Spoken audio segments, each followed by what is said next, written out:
Greetings and welcome to the Sports Card Ripping Teacher. It was a rare Sunday. Neither one of my boys had a game, so I was able to sit down and watch the entire Green Bay Packer football game. And I'm glad I did so I could give this honest assessment. The past couple of weeks have reminded me of the Ray Rhodes Green Bay Packers. Now, Ray Rhodes was an outstanding defensive mind, but his 1 year in Green Bay did not go well. Ron Wolf said we've seen enough, got him out of there, and then things did get back on track. Now, I'm not saying to clean house this year. I think Matt LaFleur is a very good coach. I'm not quite sure what to think of Jordan Love. You know, some of the mistakes he made were him trying to be a playmaker, trying to make something happen. I never fault anyone for that. And some of the mistakes were just kind of, those rookie mistakes the players will make. So hopefully the Green Bay Packers can clean up that sloppiness, the undisciplined football play, and get back to Green Bay Packer football.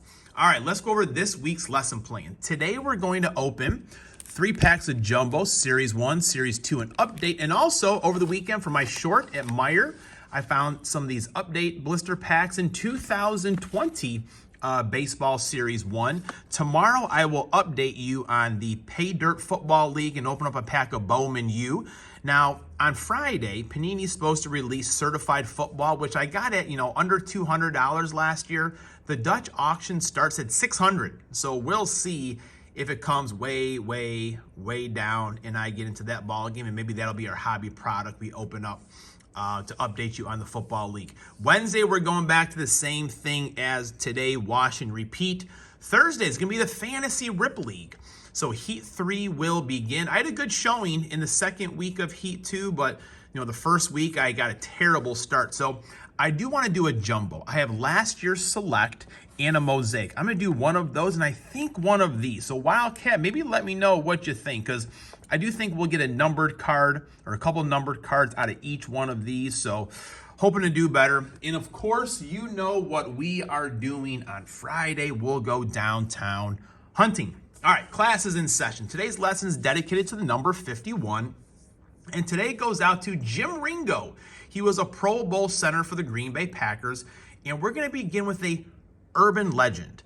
Legend has it that, Jim Ringo was a very good player. And for Vince Lombardi's offense to work in Green Bay, he needed a center, and that center was Jim Ringo. Packers won Super Bowls with him, but it came time to negotiate his contract. And as we learned from our studies with Paul Hornung, negotiating with the old man meant you went into his office and he told you what you were worth. And Paul Hornung always said, I was always undervalued. Bart Starr, great player. Jimmy Taylor, great player. They always made much more than I did because, and Vince Lombardi said, you're making all this money with the endorsements. I don't have to pay you anything. Be grateful for what you're getting. So anyways, Jim Ringo, as legend has it, went in there with his agent, and Vince Lombardi said, give me a few minutes and I'll be ready. Oh. Could you try again? Sorry, Siri, I'm not talking to you. And he said, give me a minute. And then he came back like 5 minutes later and said, Jim, we appreciate all you've done for the Green Bay Packers. You've been traded. I don't negotiate with agents. A little later in the media, they asked Vince Lombardi about this. And he's like, oh, yeah, that's what happened exactly and everything. Trying to maybe scare off some of those agents or the new, agents that were coming onto the scene. Because in those days, you just didn't have an agent. And I learned that story from Pat Summerall, their great announcer. And as I've done some research, it turns out that never happened.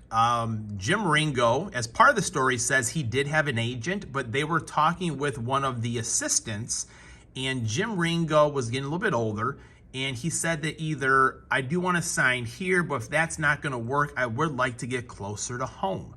So that is why the trade happened. Vince Lombardi, many years later, said it would be crazy to trade any player within 5 minutes, don't you think? Especially a Pro Bowler. Now, the Packers did get a Pro Bowler on the defensive side in return. Years later, before his death, I think in 2002, Jim Ringo said he never had an agent. So we may never know the end of that story, but it's a good story, though, I think. All right, let's see here. Let's get into Series 1 here first. Let me know, did you buy any of those Costco Mega Super Boxes? When I went to Costco this weekend, they had a huge pallet. Only one of them was gone. I was kind of surprised that, someone didn't take 7, 8, 9, 10 of them, the whole rack. I did not buy any. I know that those silver packs, I guess we'll call them in there, are pretty cool to have. I just didn't get into it. Keibert Ruiz, Jazz Chisholm out of 499. Oh my gosh, let's get fired up here, folks. Let's get fired up. Justin Steele autograph. This is a huge victory for the good teacher here, folks. I love watching Justin Steele pitch. I love Justin Steele Day. My goodness, that is awesome. I just saw the Cubs went on a kind of team building excursion fishing in Florida there. Justin Steele was one of the pitchers. Man, I am fired up about that. I am going to remember to get the old tray out. Now, it's not at downtown, but the PC for me with Justin Steele right there, my goodness, man. Doogie's Dugout, I know it's a little bit off-center there, but as far as grading goes, with Nolan Ryan, the Ryan Express, can the Rangers win their game today? You know, 3 good nerds and Graham are on the same side. Does Tag, when you send it in, does Tag grade the signature as well? As I do have one of those pop-up 10 dealers or whatever. I'm all over the place here, folks, but I'm fired up. Pete Alonso wants to be a Cub. We'll take Adley Rutschman too. I'm joking. I thought Aaron Judge would be a Cub last year. All right, let's keep on going through the cards here. Man, I am fired up about that autograph. For quite some time, I was looking at Justin Steele autographs, and as he was pitching better and better, they were getting more and more expensive, so I never did get one. Oh, man, that's awesome. The downtown's coming, folks. We're on a heater right now. That's a good sign.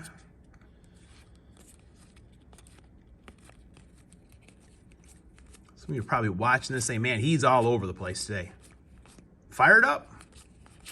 All right. Whit Merrifield. Michael Kopech out of 72. Man, we're on fire right here today, folks. I know I got some more stands here somewhere. There we go. We're going to use the stands here today, folks. It's Chicago Day, I guess. All right, where are the rest of these cards at? Andrew McCutchen. Shout out to Grip and Rip Baseball right there. Julio Rodriguez. Graham's going to like that card. Jackson, I opened some cards yesterday. He was going so slow through these base. I was like, I appreciate you, bud, going through those base cards, respecting the base. All right, here we go.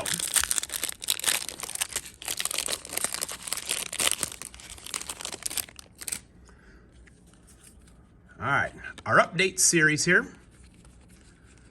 Got a little stack of these at home. Pretty soon I'll start going through to see if we can make the set. Vinny P, Christopher Morel, rookie debut. I can't remember which one Graham has, which one he's trying to get. Hunter Renfroe out of 199. Sharp looking card right there. Mookie Betts laid out. Diving for that ball there. I was wondering, sometimes I'll see players like kind of close their eyes when they're diving for it. Mookie's got his eyes wide open. Aaron Judge All-Star Game card. Trey Turner. Yoshida rookie debut. That was one of the short prints we got yesterday, Jackson and I, with our Topps Holiday. All right, let's get into these here.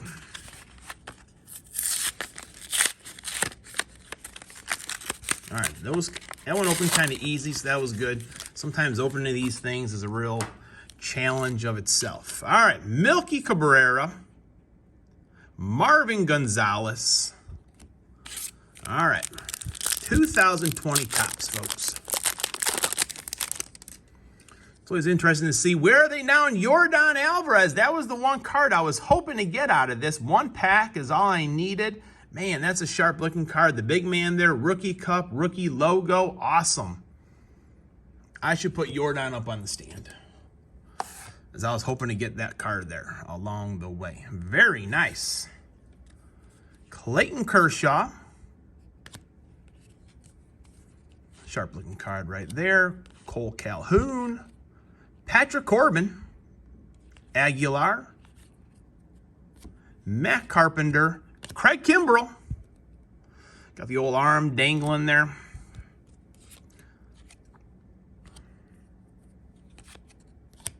What we got here? Tops now, Justin Verlander, third no-hitter, puts Ace in exclusive company. We got our turkey red behind here. These are sharp-looking cards. I kind of wish that they would bring these back. I showed you one with football the other day.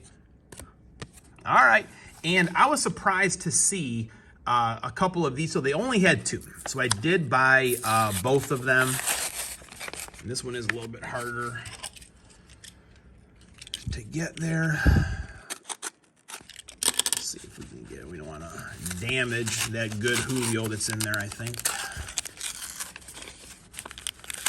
Come on. Man, making a mess out of this one. Michael Fulmer, now in the Cubs bullpen. He did pitch pretty well. All right, toss that over there. Pick it up later. All right, man, my arms are getting pretty sore here today, folks. Good thing I did work out already, but a lot of cards. All right, we got Javi. Javi time. Last Dance. Man, this was such a fun series update. Either the hangers, blasters, hobby boxes. It was all good fun. And that was probably the worst pack of Topps update that they made. But hey, look at that right there. Those are three sharp-looking cards. Class is dismissed.